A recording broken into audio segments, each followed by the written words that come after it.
All right, so we got her all back together. Time for the first start. If it catches fire,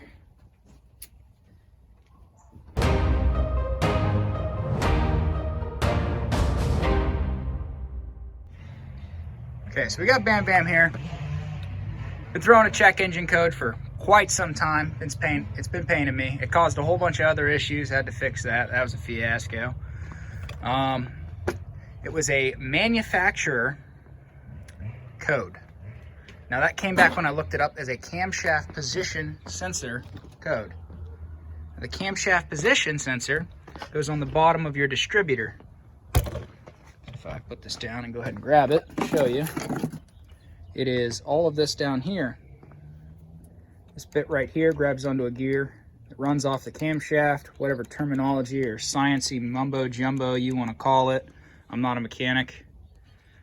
All I know is you pull stuff out, you put it back in with new stuff. Typically works out okay for me. All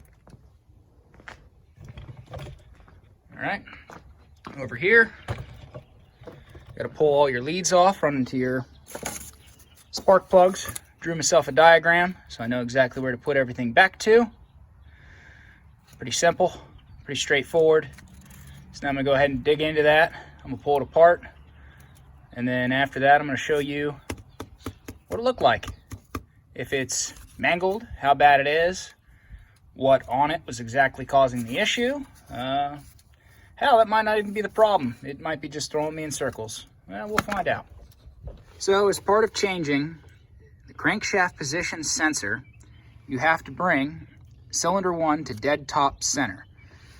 So I'm gonna grab a hold of the crankshaft, which I can get to it from that bolt right there, and turn over the crank and move the cylinders.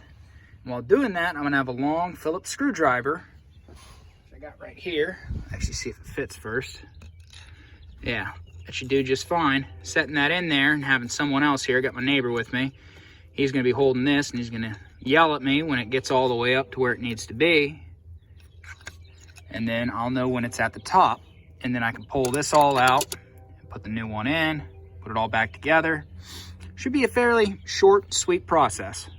So, pretty sure I figured out what's causing my motor problems with this camshaft position sensor. So, notice how very tight this is and that it doesn't wiggle left or right or towards either of the walls. You know, it doesn't move towards the wall. I've got that bolt in there because the pin that it came with broke, and this is the hole that it was in. So come over here, and I've put the rotor back on it for, you know, just so I could see where it was pointing. Make sure I'm right on the top dead center. Yeah, it's a little loose. A little loose in there, yeah.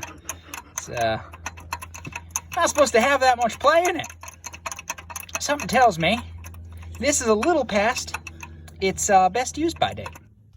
All right, so if you see down in here, there is a little flat bar down there, a little flat slot for the end of your camshaft position sensor to sit into. Now you can rotate that with a big flathead screwdriver. That's why you make sure you're top down center. Now mine's not lining up clearly because the last sensor was mangled, so it's a little off. So I have to actually adjust mine. You may not need to. Yours may be more off, but it's as simple as just getting you a really big old screwdriver and you just set her down in there. And I can't see dick. Oh, there we go. And you just turn her until she lines up how you want her to, and then you refit everything back in there, and you make sure that your prongs for your clamp match up to this hole here. If it's offset like mine was, then you have to readjust it. Oh, it looks like I was wrong about that pin needing to be in place right there with all the little dots around the hole. So I adjusted it. It's all good. So this right here is going to be number 1, or yeah, right there is going to be number 1. It even has a 1 right above it to show you that that is cylinder 1. We're replacing this, or for your firing order. And when I line this all back up, it's just like that. I'll pull this this off. Boom, it's sitting right on 1. So it is, for all intents and purposes, dead nuts. Until I put it all back together, turn it on, and it sounds like a bag of gravel. All right, so we got it all back together. Time for the first start. If it catches fire,